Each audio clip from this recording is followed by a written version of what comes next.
Olá, meu nome é Luiz Eduardo Gomes e está começando agora o Dipoa, parceria do Sul 21 com a Cubo Play.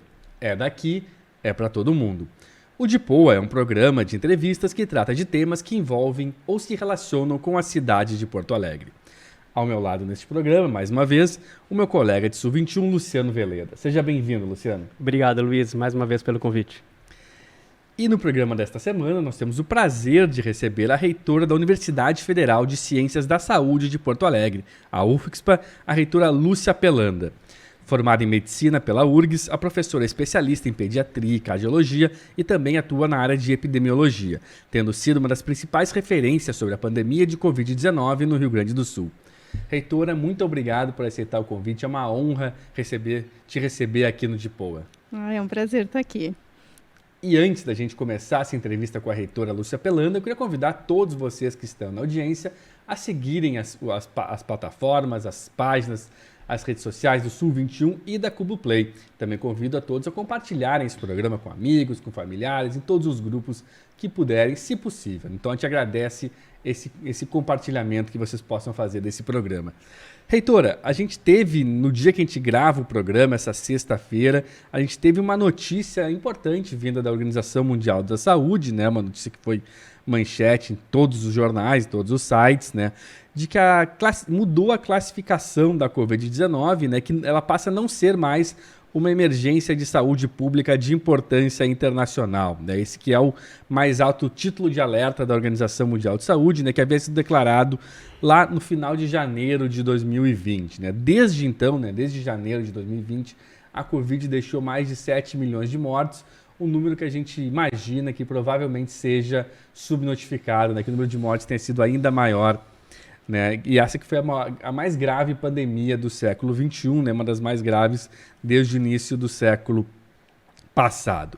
Então, a primeira pergunta para ti, a gente geralmente começa falando sobre a questão de Porto Alegre, né? Até por ter os temas do programa ser relacionado a Porto Alegre, mas a gente não podia deixar de começar, né? No dia que a gente grava esse programa tem essa notícia importante. Como é que a senhora avalia essa mudança de classificação pela OMS? E também te perguntar o que ela significa na prática, né? Uhum.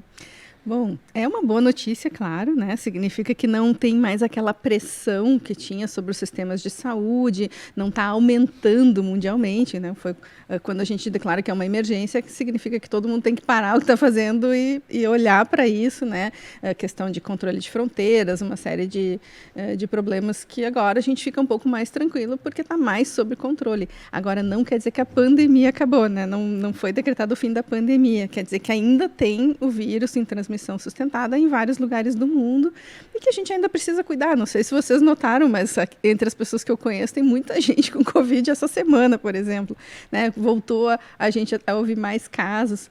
Então, não quer dizer que a gente vá deixar de ter os cuidados, não quer dizer que a Covid não vai continuar sendo uma doença importante, significativa, que a gente vai precisar dar conta, né? Como sistema de saúde, como sociedade, mas não é mais uma emergência.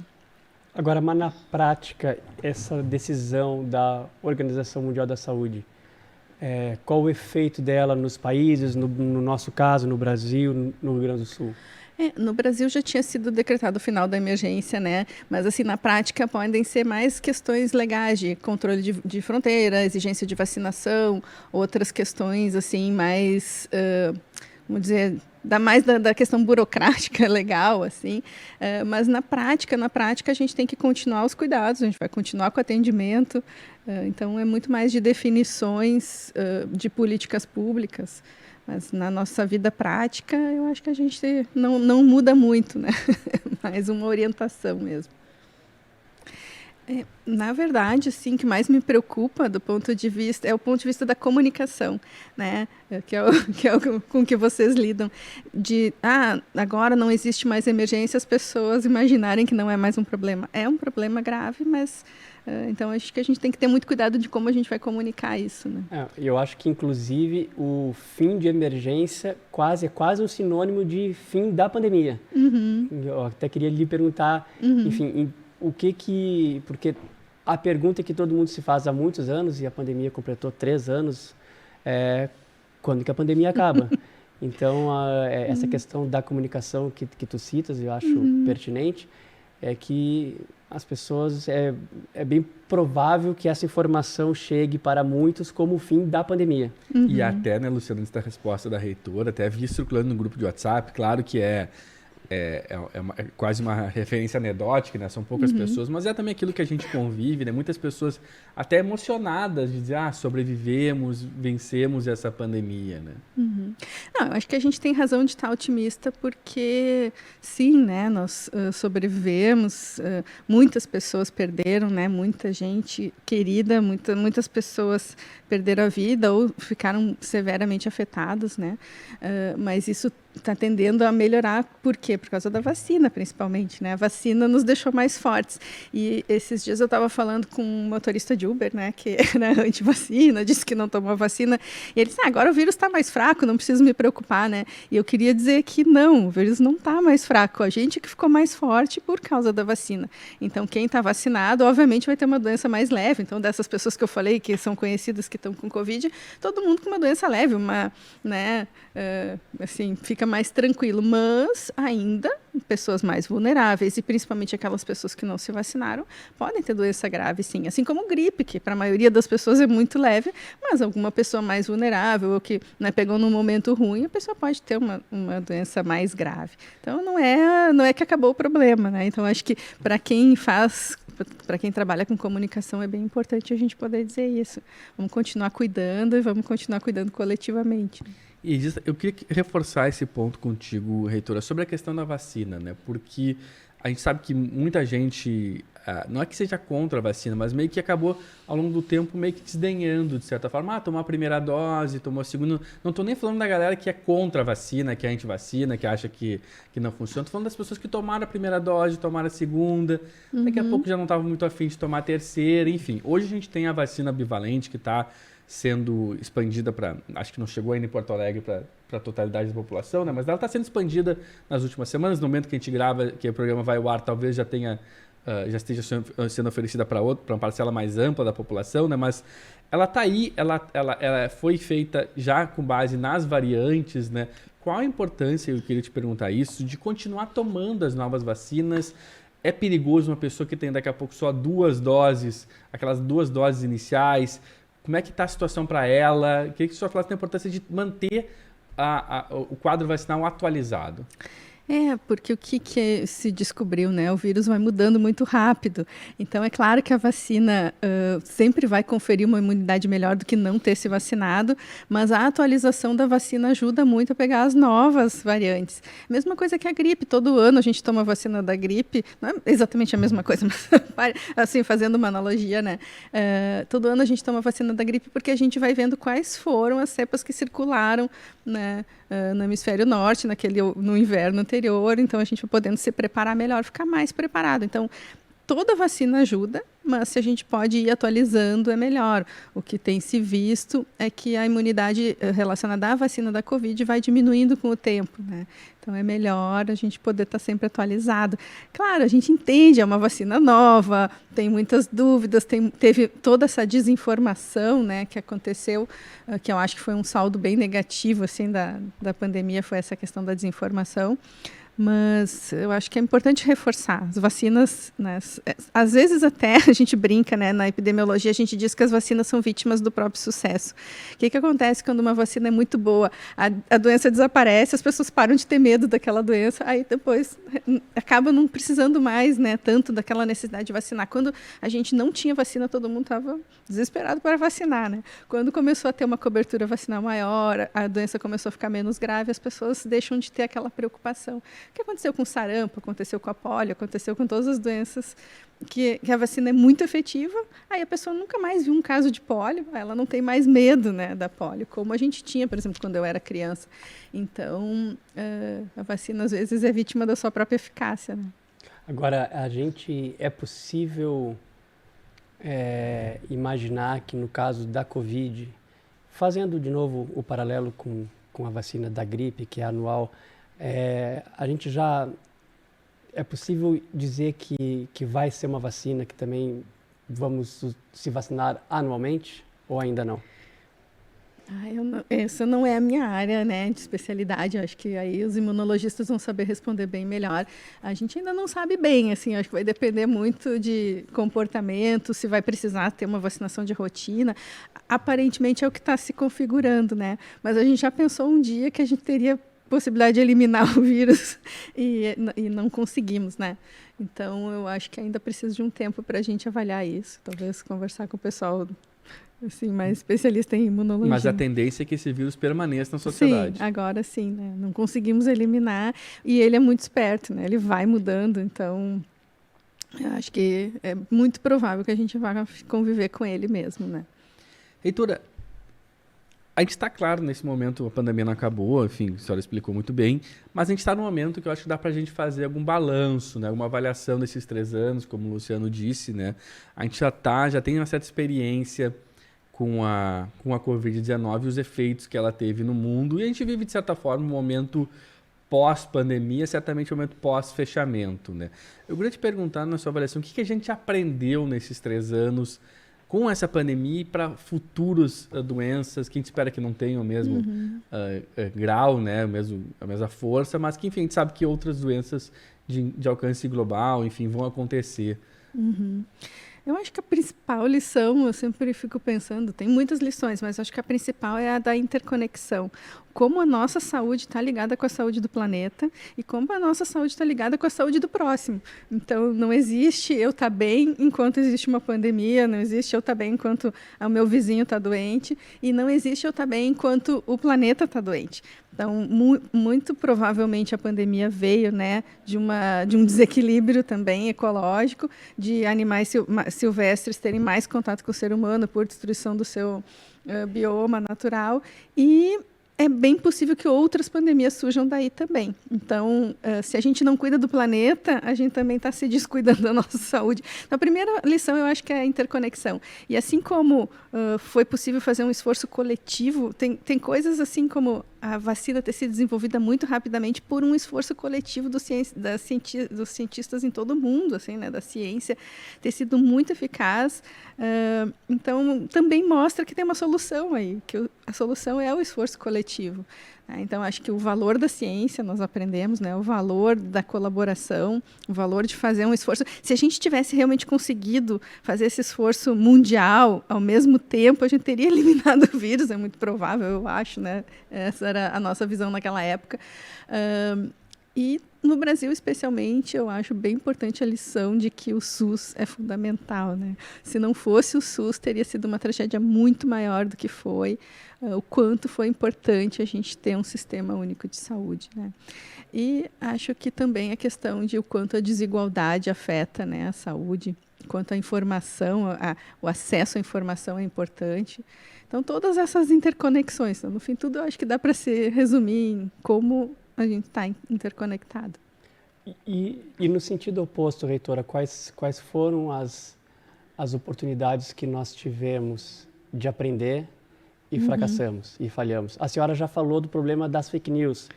Quais outros que a senhora destacaria? Eu acho também, por exemplo, a questão da economia. A gente sempre falava, nós falamos várias vezes, né? Não existe economia que sobreviva a um vírus descontrolado. Então, se a gente tivesse controlado, teria sido muito melhor. Se a gente quer pensar primeiro na economia, acaba perdendo a saúde e a economia. Se a gente pensa na saúde primeiro, se pensa nas pessoas primeiro, isso acaba sendo melhor. Os países que lidaram melhor com a pandemia também acabaram tendo menos consequências econômicas, né? E agora a gente tem que lidar com várias consequências de Covid longa, de saúde mental, de perda de emprego, questões assim que eu acho que foram lições que se apresentaram logo ali no começo, podia ter aprendido, não aprendemos tão bem, e eu espero que a gente não precise passar por outra pandemia para aprender, né? Mas eu queria voltar nessa questão da informação. Eu acho que talvez esse seja um legado negativo que a gente tem, que é a infodemia. Então, a OMS definiu como infodemia, né, esse excesso de informação inadequada, uma desinformação. uma informação fraudulenta mesmo também, dependendo, né? Às vezes ela é passada errada, mas às vezes com má intenção também.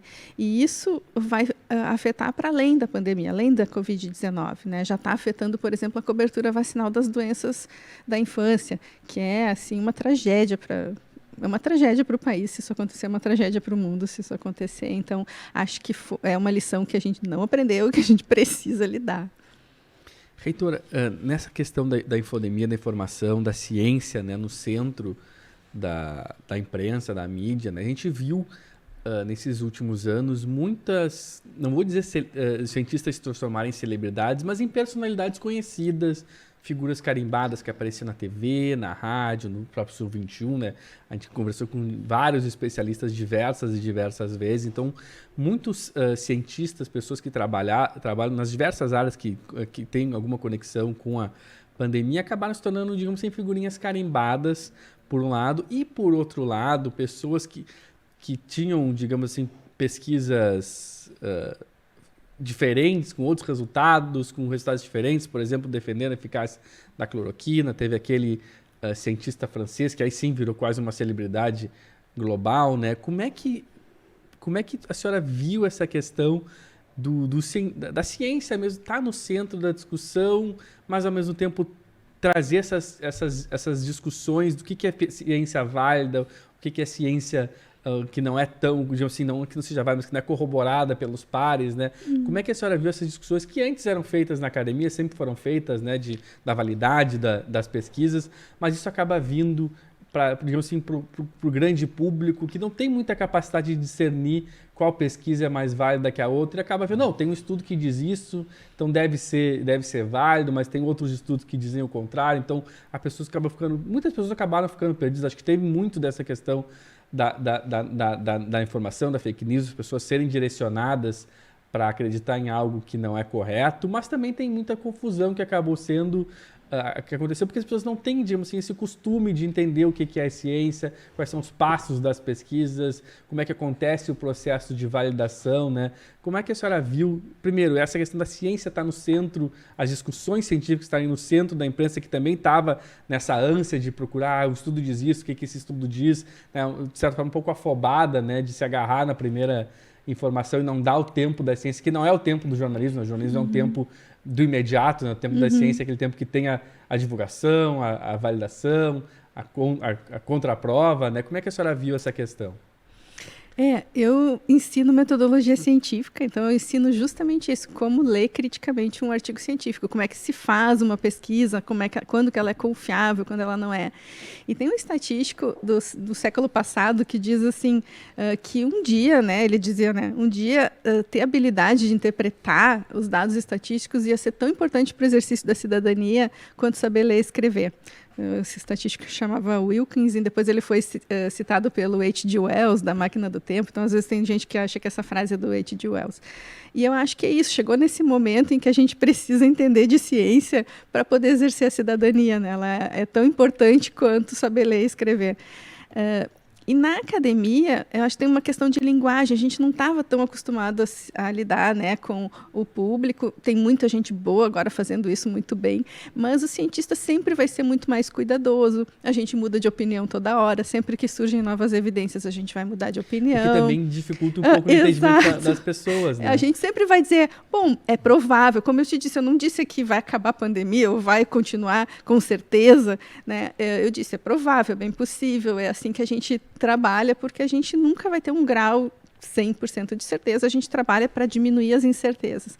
Mas quem está espalhando uma fake news sempre tem muita certeza, ele sempre diz, isso aqui é o que eles não querem que você saiba, e é muito certo, e é isso aqui que vai resolver o problema, ou agrião, ou não sei o quê, né? Então, também é uma questão de como que os cientistas se comunicam. A gente está aprendendo, acho que está sendo um aprendizado, muita gente boa fazendo isso, mas a gente também nunca vai ser categórico da forma como uma pessoa que está fazendo uma notícia falsa vai ser. Então, talvez seja um aprendizado nosso, né, de todo mundo, das pessoas, da sociedade em geral, dos jornalistas, das pessoas que fazem a comunicação, dos cientistas, da gente poder identificar sinais que mostram que aquela pesquisa é adequada. E mesmo, quero dizer que quando uma pesquisa é muito boa, mas ela é dessa semana, pode ser que daqui a um mês ela já não valha mais, porque vai surgir uma nova evidência. Então, é difícil mesmo para as pessoas entenderem e para a gente comunicar como é esse processo todo, né? A senhora tomou posse na reitoria da universidade no ano de 2021, né, em plena pandemia, no segundo ano, né, que foi aquele verão de 21 que a gente teve a variante de Manaus, que foi talvez o momento mais crítico de todo o período. Como é que foi assumir uma universidade como reitora, que por si só já é uma grande responsabilidade em qualquer época, mas principalmente nesse período histórico? Foi bem difícil, né? Talvez um dos maiores desafios. Quando nós iniciamos lá no primeiro mandato, em 2017, a gente já sabia que seria um período difícil, mas a gente não imaginava o que viria, né, na pandemia. Então, justamente, o meu plano era ter um mandato, né, de reitoria que terminaria ali em 2021, mas no meio da pandemia era impossível. Assim, a universidade voltou todas as energias para o enfrentamento. Então, a gente estava na linha de frente, estava na questão das pesquisas, estava na informação, atividades educativas, vacinação. Então, era impossível, assim, tinha muita coisa acontecendo, a universidade estava assim, num desafio enorme, manter as aulas, fazer tudo isso além de todas as coisas que a gente sempre fez. Então, não tinha como, né, a gente não continuar. Então, na verdade, foi assumir no meio da pandemia, mas era uma continuação do trabalho que tinha começado lá em 2017, que em 2020, quando iniciou a pandemia, a universidade realmente se dedicou para isso, né? Mas foi um desafio, não foi fácil. Reitora, a UFSC é uma universidade relativamente nova, né? Ela era ligada a uma universidade federal, né? Mas ela, como universidade independente, digamos assim, ela tem 15 anos, né? 15 anos, está fazendo agora, esse ano. E acho que esse foi um momento, digamos, esse momento da pandemia, foi um momento que todas os cursos de saúde, enfim, de todas as universidades federais, eles tiveram uma relação muito próxima com as pessoas, se aproximaram da população. E a UFSC, por ser uma faculdade de cursos de ciência da saúde, certamente teve essa aproximação talvez mais do que nesses 15 primeiros, ou melhor, nesses 10, 12 primeiros anos que ela tinha antes da pandemia. E eu queria perguntar também, agora assim, trazendo o Porto Alegre, né, o Dipoa, para o programa, como é que foi como é que a senhora viu essa relação, essa aproximação, se é que teve, da universidade com a cidade, com a comunidade, essa presença que, óbvio, já é uma universidade que, digamos assim, ela é, por ser os cursos da ciência da saúde, ela já é, digamos assim, muito cobiçada pela população, né, pelo ingresso na universidade, mas agora ela também teve essa participação maior na vida das pessoas que não somente relacionadas com a universidade. Sim, acho que foi um processo, de certa forma, como a gente tem muita tradição, né? Tem 62 anos como instituição, mas 15 anos como universidade. Começou com o curso de medicina, né? E hoje nós temos 16 cursos na área da saúde de graduação e 12 de pós-graduação e mais um programa enorme de residência médica e multiprofissional. Talvez é o terceiro maior do país, mesmo nós sendo uma universidade pequena, né, em relação às demais, porque justamente é a única especializada em saúde. E a gente sempre teve essa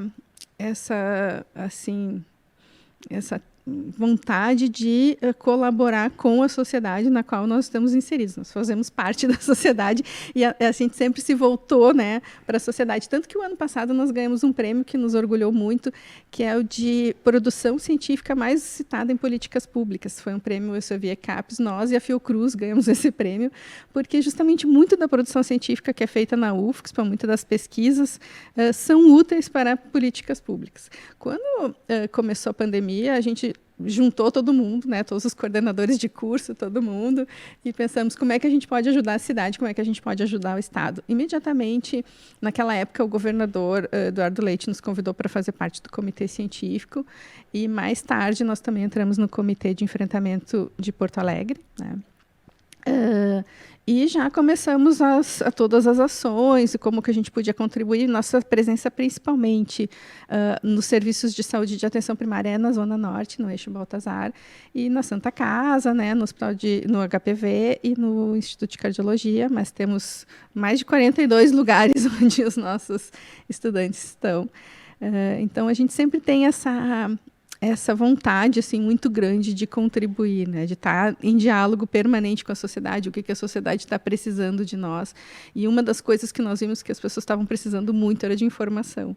Então, muita gente na universidade se dedicou a informar, né, a traduzir um pouco essa ciência para que as pessoas pudessem traduzir isso em cuidados, né, com a sua saúde. Eu dou sempre um exemplo de um projeto que começou com a ideia de um aluno, mas que uma professora ajudou assim, e acabou virando uma equipe enorme e que teve assim, um alcance muito grande, o Minuto Corona. Né? Eles tiveram um alcance enorme, até em vários países, inclusive, chegavam as mensagens, porque eles passavam todos os dias alguma mensagem, né, sobre a pandemia, assim como esse projeto teve vários outros, né, projetos de extensão, de ponte com a comunidade. Então, acho que é muito uma vocação da universidade, assim, ter essa relação com a cidade, né. Aliás, tem Porto Alegre no nome, então a gente tem muito essa relação com a cidade. Dentro dessa questão da relação com a comunidade, o que nós notamos? Nós estamos no centro histórico e a população do centro tem um déficit de acesso aos serviços de saúde, né? E já com algum tempo conversando com a Secretaria Municipal de Saúde, a nossa proposta é de fazer uma clínica da família num prédio que a universidade tem ali no centro, no Conceição. Que tenha equipes de saúde da família e também a presença de todos os nossos cursos ali, uma clínica escola de psicologia, uma farmácia escola, para o atendimento da população do centro. Então, esse é um projeto que a gente tem muito carinho por ele, a gente teve muita dificuldade de seguir agora com a pandemia, com os cortes, mas a gente tem assim, muita esperança de que vai agora conseguir executar. Mas em que pé está? O que falta? A gente tem o prédio, estamos com o projeto. A gente sabe o que mais falta na universidade? Pessoas. A gente está com muita dificuldade de pessoas, principalmente vagas de técnicos e docentes, né? Porque a gente perdeu, alguns cargos foram extintos ou vedados nos últimos anos. As pessoas foram se aposentando, a gente não conseguiu repor. E a gente sempre teve uma estrutura muito enxuta. Por exemplo, a gente tem uma engenheira só, então, para tocar todos os projetos, todas as obras, muito dedicada, trabalha muito, mas é impossível fazer tudo ao mesmo tempo, né? Mas tem possibilidade de abertura, até a gente vai entrar na questão das universidades federais, nessa retomada do orçamento, mas está no horizonte essa abertura de concurso? Como é que está a situação? A gente tem reivindicado muito, todas as universidades têm esse problema, mas as mais novas principalmente, né? A gente tem conversado muito com o MEC sobre isso e tem uma sinalização positiva, mas ainda vai demorar um pouco. O orçamento desse ano nosso ainda foi um orçamento que sempre ele é planejado no ano anterior, então tinha sido o orçamento historicamente mais baixo da universidade, agora teve a reposição, né? Mas em termos de pessoas, eu acho que ainda vai demorar um pouquinho, apesar da sinalização positiva, do otimismo, né? Então a gente espera poder retomar, mas esses últimos anos foi muito difícil por essa questão, assim. A gente gravou o primeiro programa do Depoa com o Ike Gomes e na ocasião, durante um trecho da nossa conversa com ele, a gente comentou como a cultura nos últimos anos esteve no centro do debate político, né? numa verdadeira guerra cultural. E a universidade, de certa forma, viveu algo parecido no Brasil nos últimos anos.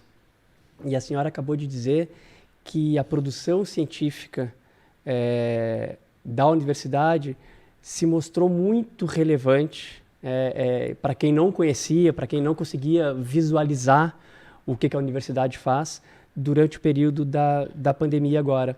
Queria lhe perguntar, reitora, como é que foi ter vivido a universidade, a senhora como uma docente que dedica a vida ao ensino, ao saber, ter visto a universidade brasileira estar, assim como a cultura, no centro desse debate político tão conflagrado do Brasil dos últimos anos?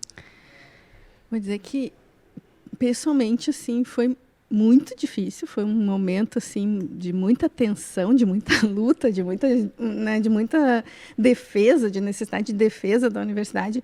No começo eu não entendia, eu fico pensando, eu tinha dificuldade de entender por que a gente está virando alvo, por que a gente que está fazendo tudo isso, tudo que nós fazemos, por que nós viramos alvo. Isso começou antes, logo que a gente assumiu o mandato, antes da pandemia, a gente já teve um início de uma campanha contra as universidades, lembra? Dizendo, primeiro que as universidades eram muito caras, depois tinha aquela coisa dos alunos pelados naquelas fake news. E, casualmente, tem estudos que monitoram grupos de WhatsApp. Essas fotos, por exemplo, apareceram de balbúrdia na universidade, apareceram dias antes do corte que teve, o primeiro corte grande, né, de orçamento das universidades. E a gente ficava pensando, por que nós viramos alvo? Depois a gente se deu conta, porque a ciência, a educação, as universidades com sua autonomia garantida pela Constituição, elas são fundamentais para a democracia, né? São fundamentais para o futuro do país, para um projeto que a gente tem de nação. Então, é claro que a gente ia virar alvo, né? Então, não foi fácil. A gente agora fomos convidados pela OMS para um evento em que 20 universidades do mundo inteiro foram convidadas para pensar em currículos para enfrentamento da infodemia, né? Então, a UFSCPA estava lá, a única universidade brasileira que estava nesse encontro, que aconteceu em Belgrado, em março. E uma das coisas que, quando a gente eu falei sobre a nossa experiência da universidade, uma das coisas que eu falei, vou falar uma nota pessoal, assim, eu como reitora, mulher, e como né, epidemiologista, né, como professora de epidemiologia, eu ainda sofri, assim, pessoalmente, né, e eu vejo que as minhas colegas mulheres, muitas das divulgadoras científicas, tinham ataques mais pessoais e mais, posso dizer, virulentos, já que a gente estava falando de vírus. E logo em seguida várias mulheres vieram falar comigo nesse encontro, né? Uma professora da Holanda, uma professora da Grécia vieram falar sobre essa questão, assim, de como foi difícil o enfrentamento por sermos cientistas, por sermos mulheres e no nosso caso aqui específico, por ser universidade, por estar representando a ciência. Por outro lado, hoje de manhã eu estava no Hospital Conceição, na posse da diretoria do Hospital Conceição, e quando citaram ali nas autoridades o nome da UFSCPA, as pessoas começaram a gritar, viva a ciência! Então, por um lado, assim, a gente ficou identificado com a defesa da ciência. Então, acho que também isso nos orgulha, sabe? Temos feito o nosso papel como universidade e a universidade resistiu, sabe? A universidade resistiu. Há mais de 1000 anos que a universidade resiste e resistiu a mais esse pedaço e vamos continuar resistindo, né? Reitora, falando em resistência, a senhora também falou em orçamento, né? A gente teve agora no mês de abril, o governo federal e o Ministério da Educação anunciaram, né, uma recomposição orçamentária que vai ampliar em 2,44 bilhões o orçamento de custeio de investimento das universidades federais e institutos federais, né, em todo o Brasil para esse ano, né? Isso significa um aporte mínimo, né, de 4,3% para todas as instituições federais de ensino. E no caso da Federal de Ciências da Saúde, isso representa 7,5 milhões a mais nesse ano de 2023, né? Enfim, e é uma retomada ao patamar de 2019 ainda, né? Que quando começaram os cortes mais severos do governo Bolsonaro, mas também já tinham tido cortes orçamentários no governo Temer. Eu queria te perguntar, uma primeira pergunta sobre isso, o que significa para a universidade, qual é o impacto dessa recomposição para a universidade? O impacto foi muito grande, foi uma notícia muito boa. Eu brinquei que foi o melhor ofício que eu recebi nos últimos 6 anos, né? Foi o ofício melhor, assim, a melhor notícia. Foi realmente bem importante para nós. A UFSCPA, por ser pequena, sempre se organizou muito, sempre fez um planejamento muito cuidadoso para poder cumprir, né, com todas as obrigações, mas teve alguns momentos assim que foi muito difícil. A gente achou que não ia conseguir mais segurar a qualidade como né? Nós somos a 2ª melhor graduação do Brasil entre todas as universidades, né, na avaliação do MEC. E isso significa, assim, que a gente tem um cuidado muito grande, né, com todas as questões. Mas dá para dar um exemplo, assim, do que você achou que não ia ter como custear mais? Muitas coisas, por exemplo, a clínica da família que eu estava te falando, a gente acabou adiando o projeto porque a gente as coisas grandes a gente deixou, né, e para conseguir manter o custeio do dia a dia, ali dos insumos, para as aulas, etc. Acabamos fazendo um investimento bom em algumas coisas que eram muito importantes, mas deixamos os grandes para depois, né. E agora, principalmente nesse ano, que esse aumento foi fundamental para nós, para aumentar as bolsas dos estudantes, né? Que acompanhar os aumentos das agências de fomento, porque a UFSPA, nesse tempo, investiu muito em bolsa institucional. Quer dizer, como CAP, CNPq tinham diminuído muito o financiamento, a gente aumentou o nosso interno. Então, a gente tem muita bolsa interna em proporção com as outras universidades. E os auxílios estudantis. A nossa universidade é a única, uma das poucas, talvez, a única que a gente conhece, que consegue contemplar todos os estudantes que preenchem os critérios do Programa Nacional de Assistência Estudantil. As outras têm que fazer um ranqueamento e a gente consegue contemplar todo mundo. Mas precisava muito aumentar esse auxílio, porque houve uma inflação muito grande, eles têm, né, muita vulnerabilidade para poder permanecer na universidade. Então, para nós, esse aumento foi fundamental para aumentar as bolsas e os auxílios estudantis e para poder garantir o nosso RU, né, que é assim, um sonho bem longo da nossa comunidade, que demorou muito também por todas essas dificuldades e que agora a gente vai conseguir garantir com um preço menor, assim, do que se não tivesse essa complementação, né? Então, foi fundamental para nós. Reitora, tendo passado esse período de turbulência, eu imagino que daí também surgem muitos aprendizados. Então, eu gostaria de saber de ti quais são os aprendizados que a senhora percebe, consegue refletir hoje, até com um pouco de distanciamento já dos momentos mais severos vividos e que podem já estão sendo incorporados na universidade, no desenvolvimento, no ensino mesmo prático dos alunos da universidade. Bom, a gente teve muitos aprendizados, né? Eu falo muito assim que a gente, mesmo talvez um aprendizado parecido com o da pandemia, né? De construir comunidade. Como é importante a gente construir uma comunidade que tem o senso de pertencimento, porque só as pessoas é que conseguiram levar tudo isso, né? Não existe com corte, com dificuldade, com tudo. Quem resistiu, quem fez tudo isso foi a comunidade da universidade, né? Então, essa questão da interconexão, como foi essencial, como foi importante a gente cuidar primeiro das pessoas, sabe? De ter essa proteção com as pessoas, de dizer, não, primeiro a saúde de todo mundo, vamos ver como é que a gente vai se cuidar e se preparar para ir para o virtual, se preparar para voltar para o presencial. Todo mundo da UFSPA, todos os servidores receberam pelo menos uma ligação, né, da Pró-Reitoria de Gestão com Pessoas para ver como é que a pessoa estava ali em 2020, ali no começo. Todo mundo teve um programa de acompanhamento, teve vários protocolos de saúde mental que foram bem importantes nesse período. E agora, e também durante assim, a pandemia, durante toda essa transformação para o virtual e depois vai e volta, a gente percebeu que era muito importante investir em inovação pedagógica, né? Em transformar, pensar no ensino para dar conta de todas essas mudanças do mundo. Então, a gente fez isso também foi construção comunitária, né, no nosso plano de desenvolvimento institucional, que é discutido com todo mundo, e depois no projeto pedagógico institucional, de pensar em inovação pedagógica. Mas não inovação pedagógica em termos de tecnologia, isso também, mas principalmente pensar diferente, pensar em preparar para ser, né, não só um técnico. A gente tem muito essa ideia de que só um técnico, e isso deu para ver bem na pandemia com os profissionais de saúde, né, uma pessoa tecnicamente boa, mas que não tenha a mesma postura ética, as mesmas competências de relação, de atitude, podem ser até perigosas, né? Então, a gente precisa preparar as pessoas para a vida, além de preparar para a profissão, né? Então, nesse sentido, assim, foi uma discussão muito grande, tá acontecendo na universidade. Semana que vem a gente tem o Fórum Pedagógico Institucional, em que todo mundo para a aula, para tudo. A aula é lá, com todo mundo discutindo qual é o futuro do ensino na universidade. Acho que isso foi uma lição importante.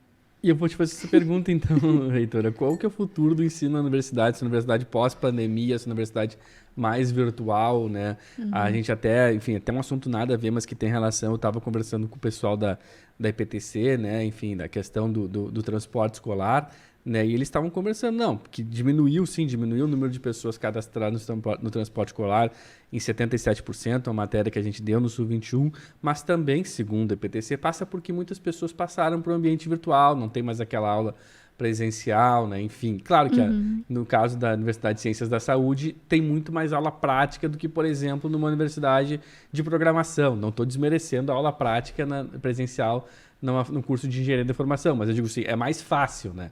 É mais fácil do que numa aula de medicina que a pessoa tem que ter aquela experiência, digamos assim, visual também, né? Prática, né? O aprendizado pela prática, né? Mas como é que é essa universidade do futuro, não só a UFSC, para a senhora? Os cursos da saúde vão ser sempre presenciais, né? Mas, assim, é a questão da flexibilidade do currículo, da humanização, das competências, pensar nas competências atitudinais, relacionais, né? De a gente ser um ser humano melhor também, não apenas um técnico, mas uma pessoa que é consciente do entorno, do que o cerca, né? Da sociedade em que ela está inserida. Senão o Ortega y Gasset chama essa pessoa só técnica de bárbaros, né? Os novos bárbaros. É uma pessoa que tecnicamente é muito boa, mas não sabe nada do que está acontecendo em volta. Isso eu acho que a universidade tem que se debruçar e também se transformar ao mesmo tempo em que o mundo vai se transformando. Ter essa capacidade porque as profissões estão mudando, a configuração, né, do trabalho está mudando, e a gente poder ajudar as pessoas nessas transições, assim. Então, no nosso caso, pode ter, sim, a gente sempre vai ter os cursos presenciais, mas a gente pode ter metodologias, que a gente chama de metodologias ativas, que possam ser um pouco diferentes do que aquilo que a gente está sempre pensando, aquela aula expositiva, mas que tenha mais participação. E eu não digo necessariamente centrada no estudante, mas centrada na relação que a gente constrói entre professor e estudante, entre todo mundo que participa, né, desse processo. Inclusive, a gente sempre diz que todo mundo da universidade, os técnicos, todo mundo, os docentes e os discentes, participam desse processo de ensino-aprendizagem. Reitora, a senhora estava falando agora sobre mudanças em currículo na universidade, e antes a senhora comentou sobre esse conceito novo que foi divulgado, é isso, pela Organização Mundial da Saúde, que é a infodemia. Gostaria que a senhora explicasse um pouco melhor o que é esse conceito e como ele vai ser inserido no âmbito da universidade junto aos estudantes. Então, esse é um ótimo exemplo de como o currículo tem que ser flexível, né? Porque à medida que as coisas vão mudando, então a gente também precisa mudar o que se aprende, o que se ensina, o que se discute dentro da universidade. A infodemia é um conceito relativamente novo, porque foi definido pela Organização Mundial da Saúde agora durante a pandemia como esse excesso de informação, de desinformação, de informação falsa, de informação fraudulenta, que acabou afetando a saúde. E apesar de que na universidade a gente já discute há muito tempo como avaliar um artigo científico, como avaliar as evidências, como traduzir essas evidências para a prática, esse conceito foi se expandindo. E o que então se discutiu nesse evento da OMS, né? Como que a gente pode inserir no currículo mais essas habilidades críticas, né, de leitura crítica, reflexiva, para que as pessoas consigam identificar que informação é falsa, fraudulenta. E então surgiu uma nova ciência, que é a infodemiologia, e talvez, né, a profissão seja o gerenciador de infodemia. E a gente tem, então, essa ideia de começar a colocar no currículo algumas disciplinas eletivas e também fazer algumas colaborações com a OMS, né? Inclusive, a diretora dessa divisão, né, de infodemiologia vem na UFSC em outubro desse ano fazer uma colaboração, porque eles têm, inclusive, algumas simulações. Eu participei lá nesse evento de uma simulação que a gente fazia, era um país fictício, tinha uma epidemia e a gente tinha que lidar com uma onda de desinformação, e é bem interessante, assim. Então, uma das possibilidades é a gente estar traduzindo essa simulação para o português, né? Para a gente também começar a colocar isso nos nossos currículos. Também teve uma transformação muito grande dos currículos durante o ano passado, aumentando o papel da relação com a comunidade, né, da extensão, do diálogo com a sociedade. Então, são coisas que a universidade tem que estar sempre atenta, tem que estar sempre se transformando, porque ela acompanha as mudanças da sociedade, e ela também define um pouco do que a gente quer para o futuro, né? É o nosso projeto de nação, como é que a gente quer que soluções que a gente acha que pode ter para o país. Também a universidade se encarrega disso, né? No nosso caso, pensando a saúde, né? Heitor, nessa questão da relação da saúde com a comunidade, a senhora falou também que uma das lições aprendidas com a pandemia foi a importância do SUS, né? Qual é a situação que a senhora vê? Como é que a senhora vê a situação da saúde pública em Porto Alegre nesse momento? Olha, eu acho assim que a gente tem uma inteligência muito grande, né? Tem pessoas que entendem muito, né, de sistema de saúde, de como as coisas funcionam e como devem ser. Então a gente tem um sistema estruturado, né? Em alguns outros lugares não é tão estruturado. No entanto, a gente precisa muito. O SUS precisa de investimento. O SUS precisa avançar. O SUS ele é incrível, né? Um grande patrimônio do povo brasileiro, mas a gente precisa de muito mais investimento, a gente precisa avançar nessa questão. Tem uma série de coisas que são muito importantes e para nós a gente vê muito a questão da atenção primária, da importância da atenção primária, né? Que é resolutiva, que ajuda muito. Então, a questão de aumentar o horário estendido é uma coisa que ajuda muito. A gente vê que, inclusive para vacinação, né? Aquelas unidades que têm o horário estendido, a vacinação acaba atingindo muito mais gente. Acho que Porto Alegre tem um controle social, né, muito bom, então as pessoas estão apontando as coisas que precisam ser feitas, e tem essa estruturação, tem esse potencial, assim. Acho que tem muita gente boa trabalhando nisso, e é isso, é um projeto de nação, não é uma questão de um governo ou outro, mas a gente precisa continuar investindo. E a universidade é muito voltada para a formação para o SUS, né? É correto a gente dizer que no âmbito do SUS a atenção primária é onde o sistema funciona melhor e é onde ele complica, tem mais dificuldade e falta investimento, talvez. É quando a gente entra naquelas questões de média e alta complexidade, exames mais complexos, cirurgias mais complexas, aonde o SUS funciona melhor e aonde ele ainda tem mais dificuldade. É difícil porque é um sistema, né? A atenção primária é extremamente importante, é onde a resolutividade é alta, e é que é difícil, a gente não pode nem deixar... Na epidemiologia tem essa questão do paradoxo preventivo, né? Então, um grande número de pessoas tem doenças menos graves, mas a gente precisa dar conta disso porque esse é o maior impacto sobre a saúde da população, e um número pequeno de pessoas tem doenças mais graves, né? Mais avançadas. Só que elas também não podem ficar abandonadas, a gente precisa dar conta de todas essas coisas. Só que em termos de... num cenário de escassez de recursos, sempre vai ser um contrabalanço, né? Quando a gente pensa na população grande, a gente vai acabar tirando recurso de algum outro lugar. Um tratamento muito caro de uma doença muito rara acaba tirando recurso da prevenção. Então, é muito difícil, é um contrabalanço, e é muito importante a gente poder investir em prevenção baseada em evidências, né? Numa prevenção que a gente chama de prevenção primordial, antes das pessoas desenvolverem o fator de risco para a doença. Isso começa na infância. Então, talvez essa seja uma solução, assim, se a gente conseguir trabalhar mais com a prevenção primordial, a gente talvez consiga reduzir lá na ponta a complexidade. Seria um trabalho que se bem feito, reduz a possibilidade da pessoa desenvolver lá na frente uma doença mais séria. Isso é a tendência, assim, né, para o futuro, é que cada vez a gente consiga trabalhar mais cedo com a prevenção para evitar de desenvolver a doença, e aí a gente, quem sabe, um dia fecha todos os hospitais, transforma em centro cultural, não vai mais ninguém ficar doente no futuro. Reitora, fechando um ciclo, então, da nossa pergunta, assim, da nossa entrevista, ligando com a questão de Porto Alegre, tu falaste lá no início da questão da interconectividade, né? E a saúde não é só a saúde, na verdade, não é só as ciências da saúde que dão conta, né, da prevenção, né? Tem a questão da questão habitacional das pessoas, do saneamento, né? Questões que vão muito além, né, do atendimento médico, do atendimento da enfermagem, enfim.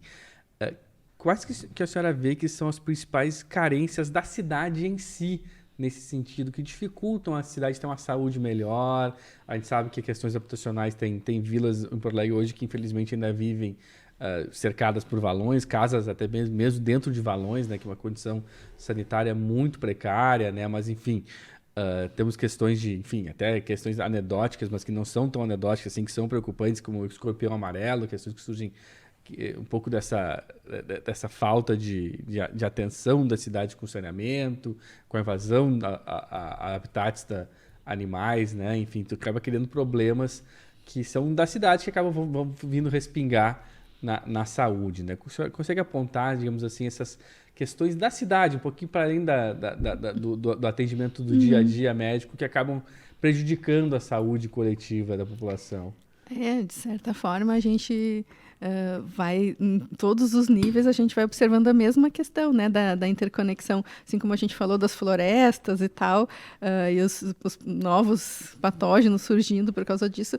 Mesma coisa, eu acho que na cidade, eu acho que talvez o principal problema que mais afeta a saúde é a desigualdade, né? Então, se a gente for ver indicadores de saúde dos bairros mais vulneráveis e dos bairros mais ricos, é uma diferença enorme. Então, não seria possível, não é nem humano a gente aceitar uma diferença dessas.